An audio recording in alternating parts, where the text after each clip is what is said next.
Bom, pessoal, estamos de volta aqui para mais uma aula do curso A Jornada Interior. Nessa aula, a gente vai já entrar na terceira aula, que é a persona. Então, no módulo 1, a gente falou da aula 1 sobre o panorama geral, sobre o eu interior, ou seja, a totalidade da psique humana. A segunda aula, a gente deu uma breve explicação sobre o complexo do eu, ou aquilo que é conhecido como ego. E nessa aula 3, nós vamos falar de um outro complexo funcional dentro do eu, ou seja, dentro dessa totalidade da psique, chamado de persona. Bom, aqui está o nosso joguinho, né? Como a gente já sabe que a gente está percorrendo essas casas do nosso jogo interior.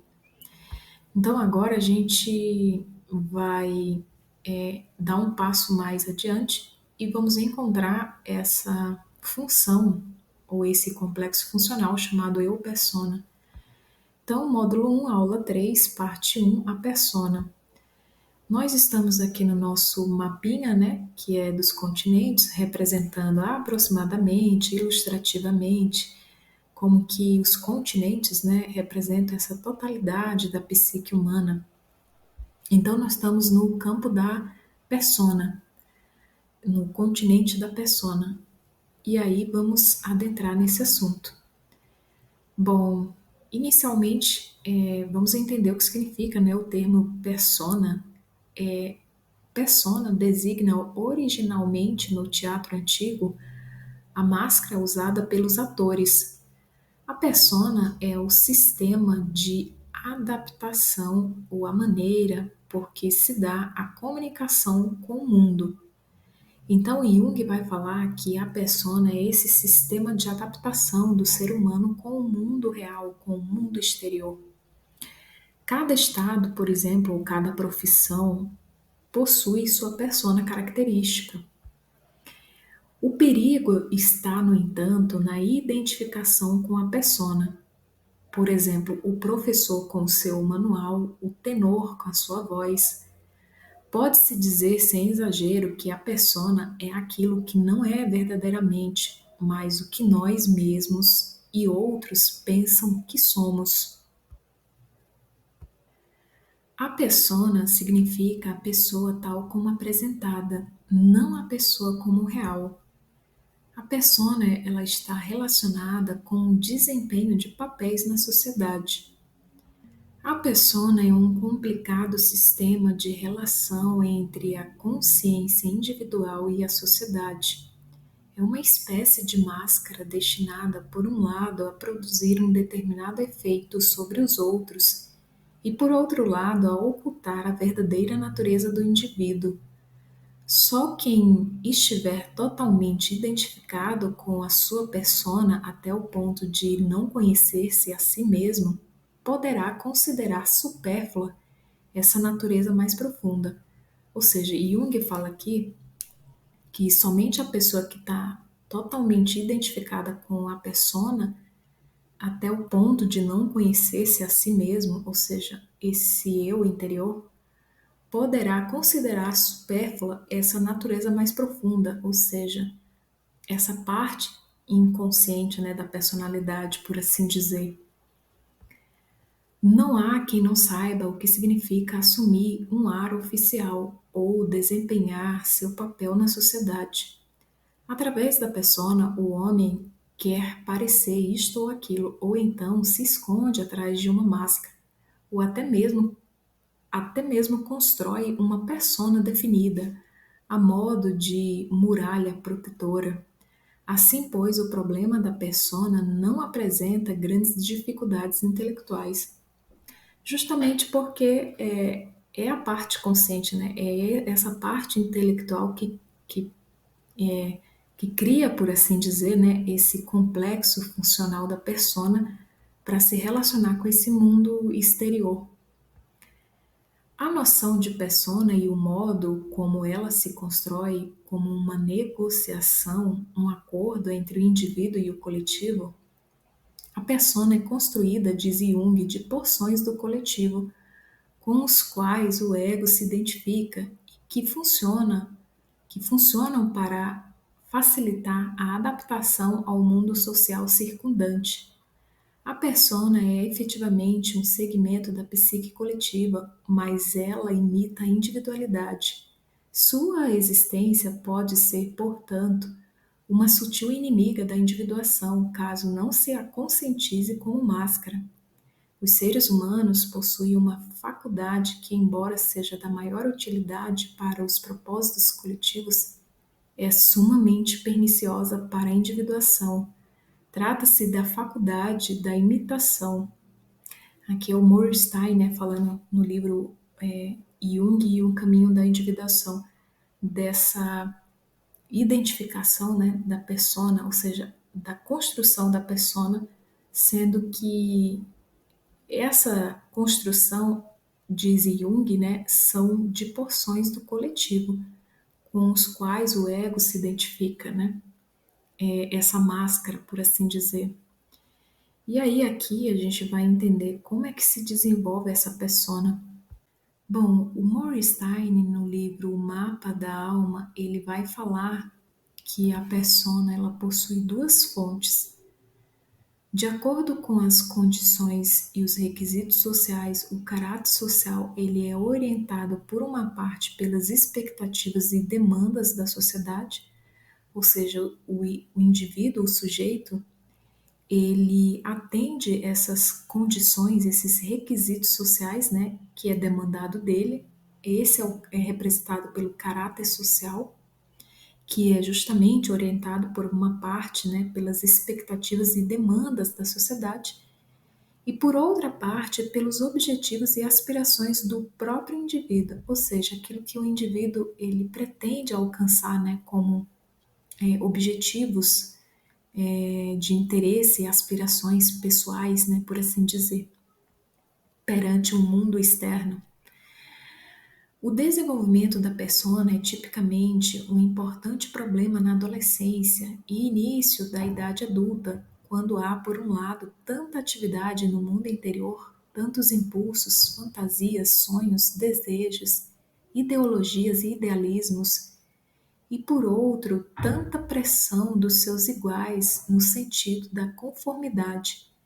A afinidade com o mundo social mais vasto pode parecer muito primitiva e coletiva, desequilibrada por uma espécie de mentalidade de horda, uma identificação com um grupo de iguais e seus valores coletivos. Tal identificação com um grupo de iguais ajuda o adolescente a emancipar-se dos pais, um passo necessário para se alcançar a maturidade. Ou seja, esse problema, o desenvolvimento da persona, ele é tipicamente um importante problema do início, né, ali do final da adolescência para o início da idade adulta, segundo Morgenstern fala, né, no livro O Mapa da Alma. E aí ele ainda fala o seguinte também, que o eu ou o ego não escolhe deliberadamente identificar-se com uma determinada persona.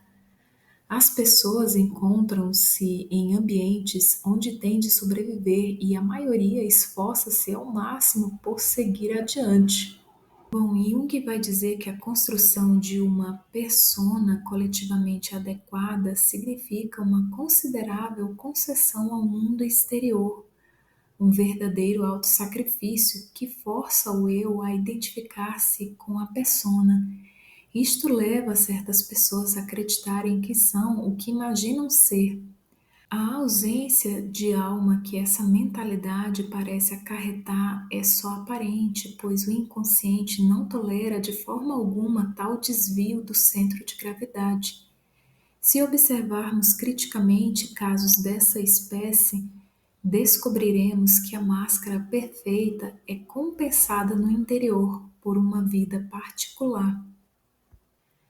E aí, o Morgenstern vai falar no livro Mapa da Alma que o desenvolvimento da persona possui duas armadilhas potenciais.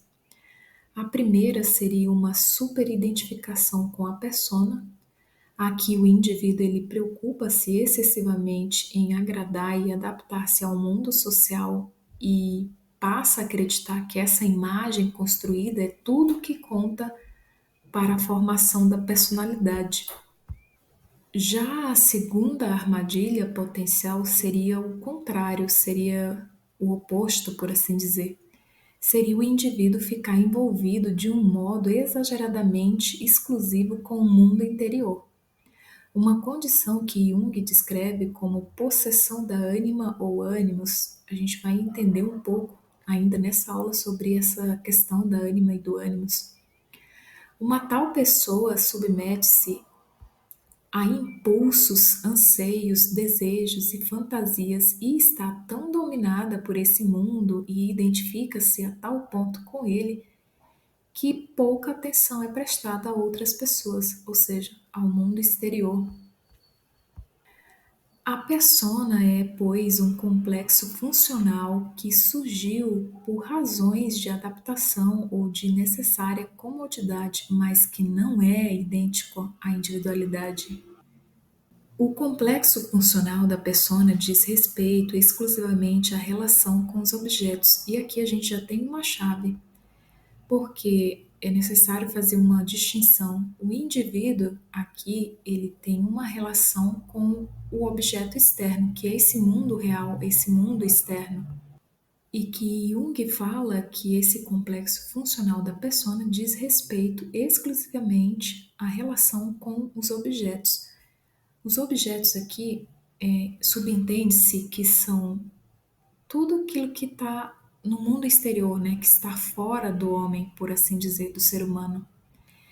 Então, subentende-se aqui que o objeto exterior pode ser pessoas, situações, como também pode ser objetos mesmo de fato, ou seja, objeto material, né, que o ser humano tem como, enfim, observação ao seu exterior. Como também todo tipo de relacionamento aqui envolve também a questão desse objeto exterior. A persona está em muito mais em evidência, segundo Moorstein, né? Ele fala que a persona ela desempenha um papel oficial cotidiano de uma adaptação ao mundo social. Então a persona ela é mais evidente do que a outra relação com o sujeito, que a gente vai compreender depois o que seria essa relação com o sujeito. A persona é a pessoa que passamos a ser em resultado dos processos de aculturação, educação e adaptação aos nossos meios físico e social. Como já mencionei, Jung foi buscar esse termo no teatro romano, onde persona se refere ou se referia à máscara do ator. No plano psicológico, a persona é um complexo funcional cuja tarefa consiste tanto em esconder quanto em revelar os pensamentos e sentimentos conscientes de um indivíduo aos outros. Jung estava interessado em apurar como as pessoas chegam a desempenhar determinados papéis, a adotar atitudes coletivas convencionais e a representar estereotipos sociais e culturais, em vez de assumirem e viverem sua própria unicidade. Isso constitui, por certo, um traço humano bem conhecido. É uma espécie de imitação. As pessoas são usualmente sensíveis às expectativas de outras pessoas. Jung sublinha que determinados ambientes, como famílias, escolas e locais de trabalho, requerem que as pessoas assumam atitudes específicas. Por atitude, Jung entende uma orientação a priori para uma coisa determinada, não importa se ela está representada ou não na consciência. E aqui só um adendo é que, como essa atitude é uma orientação determinada para uma certa coisa, né? Ou seja, e essa coisa não precisa exatamente estar representada na consciência, então muita coisa é feita inconsciente aqui, ou seja, a atitude é inconsciente, né? Bom, continuando, uma atitude pode ser latente e inconsciente, mas está atuando constantemente a fim de orientar uma pessoa para uma situação ou um ambiente. Quanto mais tempo uma atitude persiste e quanto mais frequentemente ela for chamada a satisfazer as exigências do meio, mais habitual ela se torna. Frequentemente, porém, o ego identifica-se com a persona. O termo psicológico identificação assinala a capacidade do ego para absorver e unir-se a objetos externos, atitudes e pessoas. Isso é um processo mais ou menos inconsciente. A pessoa imita involuntariamente a outra. Talvez ela própria nem se dê conta disso, mas outras pessoas veem a imitação. Em princípio, pode-se dizer que o ego está inteiramente separado da persona, mas na vida real não é esse o caso, visto como que com grande frequência o ego tende a identificar-se com os papéis que desempenha na vida. O caráter é, via de regra, moldado por exigências emocionais e uma aquiescência cômoda em nome do conforto e da conveniência. Agora vamos compreender um pouco sobre o fenômeno da divisão da personalidade. Segundo Jung, ele acredita que a questão da persona, ela provoca um fenômeno dessa divisão da personalidade. O complexo funcional persona faz parte daquilo que Jung chamou de fenômeno da divisão da personalidade. No decorrer de minhas investigações sobre a estrutura do inconsciente, fui obrigada a fazer uma distinção conceitual entre alma e psique. Inclusive, esse trecho eu já usei em outra aula, né? Mas aqui vamos relembrar. Então, Jung ele entende por psique a totalidade dos processos psíquicos, tanto conscientes quanto inconscientes. Mas por alma, porém, ele entende um complexo determinado e limitado de funções que poderíamos caracterizar melhor como personalidade. Bom, a minha percepção é de que o termo alma aqui Jung usa para colocar essa parte da personalidade inconsciente, como que trazer ela, né? Colocar uma palavra, um arquétipo, um conceito, por assim dizer, a essa parte da personalidade. Então, aqui, quando ele fala como personalidade, eu acredito que seja essa parte inconsciente da personalidade. Mas vamos ver o que ele diz. Aqui ele vai tentar explicar sobre essa questão dessa divisão da personalidade e explicar por que ele chama de alma esse complexo funcional determinado e limitado de funções. Trata-se principalmente dos fenômenos do sonambulismo, do duplo caráter, da divisão da personalidade, em cuja pesquisa se destacaram os franceses que chamaram a atenção para a possibilidade de haver mais de uma personalidade no único e mesmo indivíduo. É óbvio que num indivíduo normal não pode manifestar-se esta pluralidade de personalidades, mas a possibilidade de dissociação da personalidade comprovada por esses casos deveria existir, ao menos em germe, no âmbito normal. E realmente uma observação psicológica mais penetrante consegue, sem grandes dificuldades, comprovar em indivíduos normais vestígios de uma divisão de caráter. Basta, por exemplo, observar atentamente alguém em circunstâncias diferentes.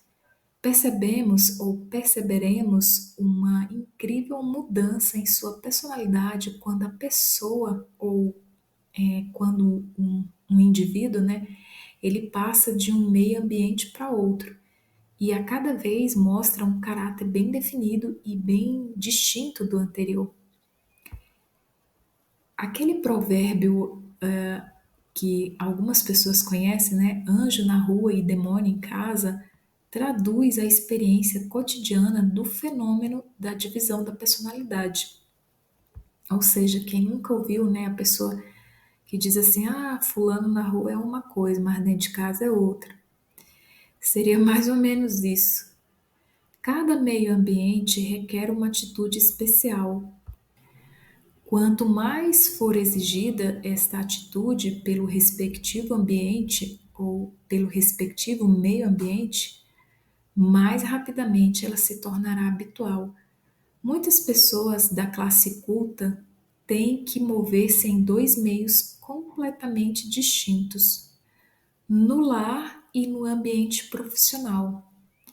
Esses dois ambientes bem distintos exigem duas atitudes totalmente diversas que, dependendo do grau de identificação do eu com a atitude do momento, condicionam uma duplicação do caráter.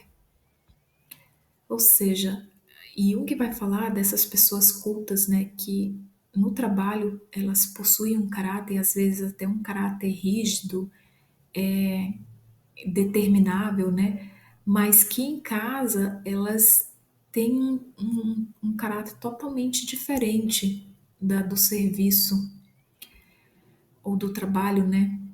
De acordo com as condições e necessidades sociais, o caráter social se orienta, de um lado, pelas expectativas ou exigências do ambiente profissional, e do outro, pelas intenções e aspirações sociais do indivíduo. Já o caráter caseiro, ele fala que molda-se em geral pela busca de comodidade, de onde vem que pessoas muito enérgicas, briosas, teimosas, obstinadas e grosseiras na vida pública, em casa e no seio da família são bondosas, brandas, condescendentes e fracas. E qual é o verdadeiro caráter, então, né? A verdadeira personalidade? E aí, Jung fala, às vezes é impossível responder. Então, aqui recapitulando, ele fala desse caráter social, né, que se orienta, por um lado, pelas expectativas ou exigências do ambiente profissional, e por outro lado, pelas próprias intenções e aspirações sociais do indivíduo. E o caráter caseiro molda-se em geral pela busca de comodidade. De onde vem que pessoas muito enérgicas, briosas, teimosas, obstinadas e grosseiras na vida pública, em casa e no seio da família são totalmente contrárias, né? São o avesso dessa atitude exterior. Em casa são bondosas, são brandas, são condescendentes e até chegam a ser fracas. E aí é a pergunta, né? Qual é então o verdadeiro caráter, né, da pessoa? Qual é a verdadeira personalidade? E aí Jung vai responder nesse outro trecho. Ele diz o seguinte: esta breve reflexão mostra que a divisão de caráter não é impossível, mesmo no indivíduo normal. Estamos autorizados, portanto, a tratar a dissociação da personalidade como problema da psicologia normal. Na minha opinião, a pergunta deve ser respondida assim: semelhante pessoa não tem nenhum caráter verdadeiro, isto é, não é individual, mas coletiva, ou seja, acomoda-se às circunstâncias e expectativas em geral. Fosse individual, teria um só e mesmo caráter, apesar de toda a diversidade da atitude. Não se identificaria com a atitude momentânea e não poderia ou quereria impedir que sua individualidade se manifestasse de qualquer forma, tanto numa quanto na outra situação. Na verdade, ela é individual, como todo ser, mas de modo inconsciente. Por sua identificação mais ou menos plena com a atitude do momento, engana no mínimo os outros e às vezes também a si mesmo sobre seu verdadeiro caráter. Veste uma máscara que sabe corresponder, por um lado, às suas intenções e, por outro, às exigências e opiniões do meio ambiente, prevalecendo ora em um, ora em outro momento. Bom, aqui a gente precisa agora aprofundar essa questão. Quando ele fala de uma relação com o objeto externo, a gente já entendeu que tem a ver com a persona, né? A persona está intimamente ligada com essa relação com o objeto externo, Só que agora a gente precisa compreender o que seria essa relação com o sujeito. E aqui, talvez, fica mais clara a questão da dissociação da personalidade, ou essa divisão da personalidade, como ele fala. Vamos entender então essa relação com o sujeito agora. Bom, a relação com o objeto a gente já sabe que é a persona, que tem a ver com a persona. Agora vamos ver o que ele diz em relação com o sujeito. Bom, ainda em relação com o objeto externo, é tudo aquilo que pode ser percebido pelo sujeito como algo externo. Já a relação com o sujeito, Jung fala o seguinte: entendo por sujeito, em primeiro lugar, aquela emoção vaga e obscura, sentimentos e pensamentos e sensações que não nos advêm comprovadamente da continuidade da vivência consciente com o objeto. Aqui só um adendo. Lembra que a gente falou que o eu ele está assentado em duas bases, numa base somática e numa base psíquica? Essa base somática tem a ver com os estímulos, ou seja, as sensações endossomáticas, que em parte são inconscientes, ou seja, elas são subliminares. Aqui um exemplo delas, ó, quando ele fala que ele entende por sujeito, em primeiro lugar, aquela emoção vaga e obscura, ou seja, emoção vaga, obscura de sentimentos e pensamentos e sensações que não nos advêm comprovadamente da continuidade da vivência consciente com o objeto, mas que, provindo do íntimo e obscuro, dos planos de fundo da consciência, perturbam ou inibem e, por vezes, ajudam, constituindo em sua totalidade a percepção da vida do inconsciente. E aí ele vai dizer o seguinte, que o sujeito considerado como objeto interno é o inconsciente. Ou seja, da mesma forma que existe uma relação com um objeto externo, existe uma relação com um objeto interno. Esse objeto interno é o inconsciente. Assim como há um relacionamento com um objeto externo, uma atitude externa, também existe um relacionamento com um objeto interno, uma atitude interna. É compreensível que esta atitude interna, devido à sua natureza extremamente íntima e difícil de acessar, seja algo bem mais desconhecido do que a atitude externa, que todos podem ver sem mais. Então, Jung vai chamar essa relação com o objeto externo de atitude externa e a relação com o sujeito de atitude interna. Ainda falando sobre atitude interna, ele vai dizer o seguinte: todas aquelas inibições ocasionais, caprichos, humores, sentimentos vagos e fragmentos de fantasias que às vezes perturbam o trabalho de concentração e o repouso da pessoa normal e que racionalizamos como provenientes de causas corporais ou de outros motivos, não têm, em geral, sua razão nas causas que lhes são atribuídas pela consciência, mas são percepções de processos inconscientes. A estes fenômenos pertencem também os sonhos, que gostamos obviamente de atribuir a causas externas e superficiais, como indigestão, dormir de costas e outras mais, mesmo que tal explicação não resista a uma crítica mais severa. A atitude das pessoas individuais com relação a essas coisas é a mais diversa, ou seja, muitas pessoas sequer dão atenção, né, para esses processos inconscientes. Algumas pessoas até ignoram esses processos inconscientes, mas ignora para o seu próprio prejuízo, porque o inconsciente ele vai se manifestar de qualquer jeito. Ainda sobre a atitude interna, ele fala: algumas não se deixam, ou seja, algumas pessoas não se deixam afetar em nada por seus processos internos. Conseguem, por assim dizer, desligar-se completamente. Outras estão sujeitas a eles em grau máximo. Já ao acordar, qualquer fantasia ou sentimentos desagradável lhes estragou o dia. Uma sensação vaga ou estranha desperta nelas a ideia de alguma doença ignorada. Um sonho lhes dá um pressentimento sombrio, mesmo que não sejam supersticiosas. Algumas pessoas têm acesso apenas episódico a essas moções inconscientes ou só a determinada categoria delas. Para algumas pessoas, essas moções talvez nunca tenham chegado à consciência como algo que merecesse reflexão. Para outras, porém, são problema de ruminação diária. Algumas as consideram fisiológicas ou chegam a atribuí-las ao comportamento do próximo, ou seja, projeção, né, aqui da sombra, por exemplo, né? Outras acham que se trata de revelação religiosa.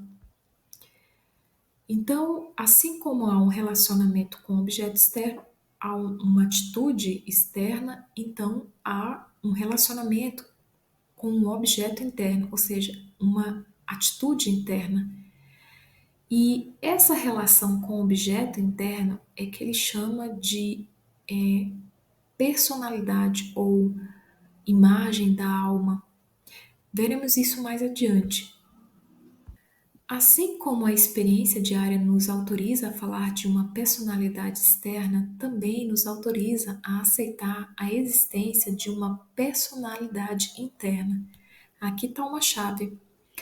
Este é o modo como alguém se comporta em relação aos processos psíquicos internos.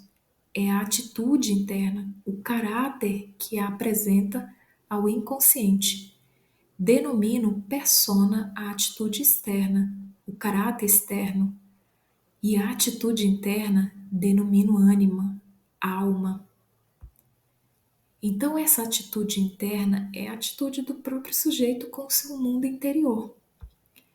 Muitos ignoram, né, esse mundo interior.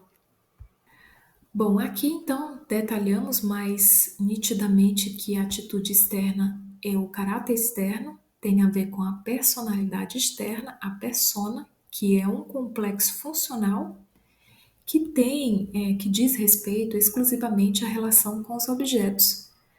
Já a atitude interna, a gente já entendeu que é o caráter interno, ou seja, ele chama de personalidade interna e que é justamente o modo como alguém se comporta em relação aos processos psíquicos internos. É a atitude interna, o caráter que apresenta o inconsciente. Então, a personalidade interna ele vai chamar de ânima, alma, enquanto que a personalidade externa a gente já entendeu que tem a ver com a persona. A ânima é uma imago do sujeito inconsciente, análoga à persona. Esta última, como já vimos, é um nexo de como nos apresentamos ao mundo e de como o mundo nos vê. Quanto à ânima, é a imagem do sujeito tal como se comporta em face dos conteúdos do inconsciente coletivo, ou então é uma expressão dos materiais inconscientes coletivos. Aqui tem outra chave. A ânima, ela é análoga à persona, então ela é um complexo funcional que faz essa ligação do eu, do indivíduo, com o mundo coletivo, do inconsciente coletivo. Enquanto que a persona é um nexo de ligação do ser humano com o mundo real, o mundo exterior, né, por assim dizer. E aí ele fala que a ânima é justamente tal como o sujeito se comporta em face dos conteúdos do inconsciente coletivo, ou é a expressão dos materiais inconscientes coletivos, dos materiais inconscientes coletivos. Ou seja, quando eles são constelados no inconsciente pelo sujeito, ou seja, são constelados inconscientemente pelo indivíduo. Então, a ânima, quando ela é constelada, a gente vai entender que ela se projeta, ela faz a projeção. Então, continuando, poder-se-ia, assim, dizer que a ânima traduz o modo pelo qual o sujeito é visto pelo inconsciente coletivo.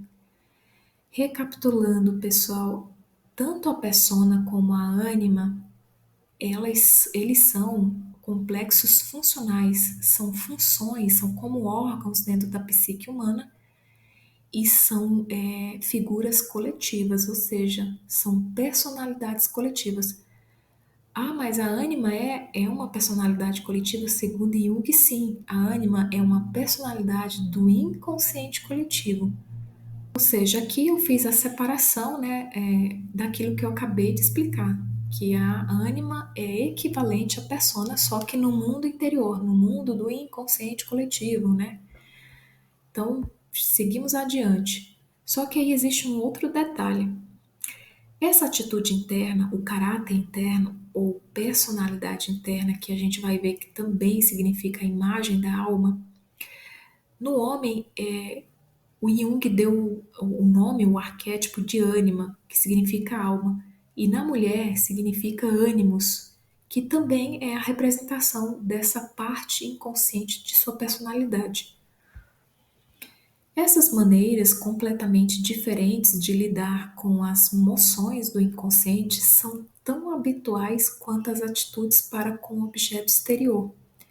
A atitude interna corresponde, pois, a um complexo funcional tão determinado quanto a atitude externa. Foi o que eu acabei de dizer, que tanto a persona como a ânima ou o ânimos, eles são complexos funcionais. Bom, aí volta a questão de o ser humano, ou ele está identificado com a persona, e quando isso acontece, a sua atitude interna, ou seja, a sua personalidade interna, a ânima ou o ânimos, fica totalmente inconsciente. Ou pode acontecer o contrário, do indivíduo ele se identificar com a atitude interna, com a personalidade interior, a ânima ou o ânimos, e, no caso, a persona ou a atitude externa ficar totalmente inconsciente. Indo mais fundo agora sobre a questão da persona e a alma.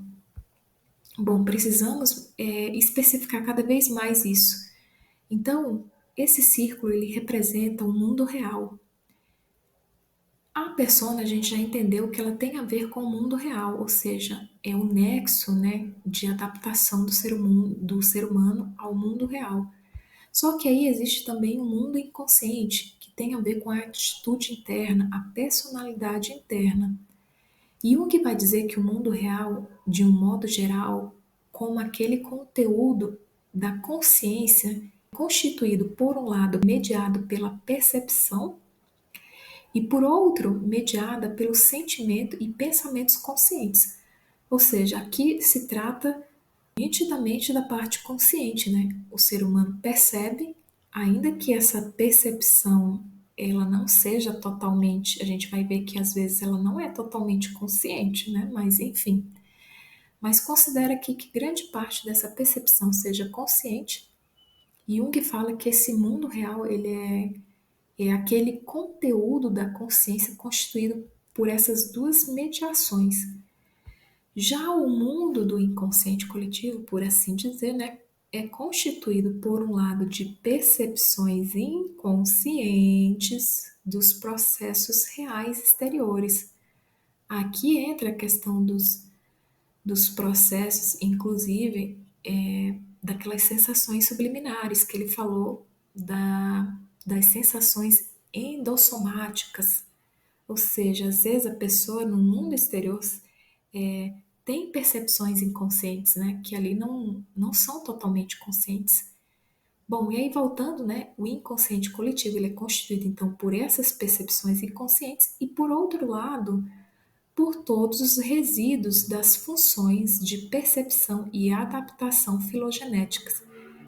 Bom, filogenéticas aqui significa, eu fui pesquisar no Google, né, que significa essa palavra, mas tem a ver com a história evolutiva da humanidade, ou seja, aquilo que os seres humanos, eles tiveram como que adaptação, né? São funções que se desenvolveram no decorrer da evolução da humanidade e que ainda nós possuímos esses resíduos dessas funções de percepção e adaptação e que eu acho que inclusive aí deve estar incluído a questão dos instintos. Bom, então o mundo da consciência ele é coletivo, numa ampla medida, tal como o mundo do inconsciente. Essas duas esferas da psique configuram conjuntamente a psique coletiva no indivíduo.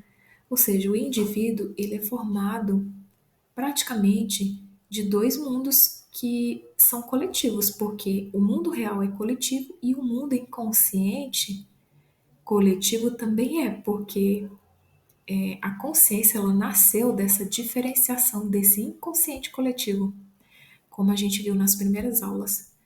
Bom, e aí Jung vai falar que a individuação, ou seja, o centro da individuação, ele permanece, por assim dizer, entre esses dois mundos. É como se o ser humano ele não fosse nem inconsciente nem consciente, ou melhor dizendo, né, ele fosse consciente e inconsciente, ou seja, seria o caminho do meio, o equilíbrio entre esses dois mundos. Então, a minha percepção é de que esse ser humano ele não devia nem estar tão identificado com o consciente e nem também com o inconsciente, mas integrá-lo, os dois mundos, né? Os dois, essas duas esferas a qual ele pertence. E aí a gente vai precisar fazer essas ilustrações para a gente compreender melhor. Então, o mundo real ele é composto de tudo que existe no mundo real. A persona ela está exatamente entre o indivíduo e o mundo real, segundo Jung, né? Essa natureza paradoxal do indivíduo psicológico, ou seja, dele ser tanto consciente como inconsciente, contrapõe-se à natureza da persona. Esta é universalmente consciente, ou pelo menos capaz de consciência. É uma forma de compromisso entre a realidade exterior e o indivíduo. Corresponde, pois, na totalidade da sua essência, a uma função de adaptação do indivíduo ao mundo real. A persona coloca-se, por conseguinte, entre o mundo real e a individualidade. E aí ele vai dizer, né, ou ele já disse, né, que a ânima ela é equivalente à persona, só que agora no mundo interior. Então eu coloquei aqui a metade de uma máscara só para a gente identificar. E aí essa ânima ou ânimos na mulher, que é a personalidade interior, ela é esse elo de ligação da individualidade com esse mundo interior ou inconsciente coletivo, né? E aí aqui eu até coloquei a imagem da alma, que é a ânima, no caso do homem, e no caso aqui da mulher é o ânimos, que significa a imagem da alma. Bom, aqui, pessoal, a gente vai finalizar já essa primeira aula para não ficar muito extensa, porque a gente ainda vai detalhar mais ainda o que acontece quando existe essa superidentificação do eu com a persona, o que acontece com a imagem da alma, né? Como é que acontecem essas projeções. E aqui eu escolhi uma frase do próprio Moestein no Mapa da Alma, e ele diz o seguinte: a persona é o rosto que envergamos para o nosso encontro com os outros rostos, para sermos como eles e para que eles gostem de nós. Não queremos ser demasiado diferentes, pois os nossos pontos de diferença, onde a persona termina e a sombra começa, fazem nos sentir vergonha. Ou seja, o Moestein, ele, em certo ponto de vista, ele tem razão, por assim dizer, né? Em que realmente a persona é esse rosto, né, que envergamos para o nosso encontro com outros rostos, por assim dizer. e que nós gostaríamos de ser aceitos, né, que gostassem de nós, exatamente porque ele fala que nesses pontos onde existe essa diferença, ou seja, onde a persona termina e a sombra começa, fazem nos sentir vergonha, porque a sombra, ela é um complexo funcional, a gente vai ver depois, ela é um complexo funcional do inconsciente pessoal da pessoa. Ou seja, tudo aquilo que a pessoa reprime de modo a não querer que isso seja exposto, enfim, mas a sombra também não é só isso, a gente vai ver, a pessoa realmente sente vergonha, né? Então, assim, só que por outro lado, se a gente for analisar, a persona, ela é um empecilho para a individuação, porque se a pessoa se identifica com a persona, a gente vai ver que a individualidade, ela não é exercida, ou seja, o indivíduo não se torna único e, vamos dizer assim, unívoco com o seu eu interior, né, com a totalidade da psique, né, porque agora a gente já sabe que o eu, ele tem, por assim dizer, para facilitar a compreensão, duas partes, né, tem a parte consciente e a parte inconsciente. Bom, finalizamos aqui essa primeira aula e nos vemos então agora na segunda parte, né? Depois a gente vai ter uma segunda parte dessa aula aqui. Então nos vemos nos próximos vídeos. Ah, e antes disso, os livros que fizeram parte dessa aula foram esses livros aqui, que serviram de base e fundamento. Então é isso, pessoal. Nos vemos então nas próximas aulas. Até breve. Tchau, tchau.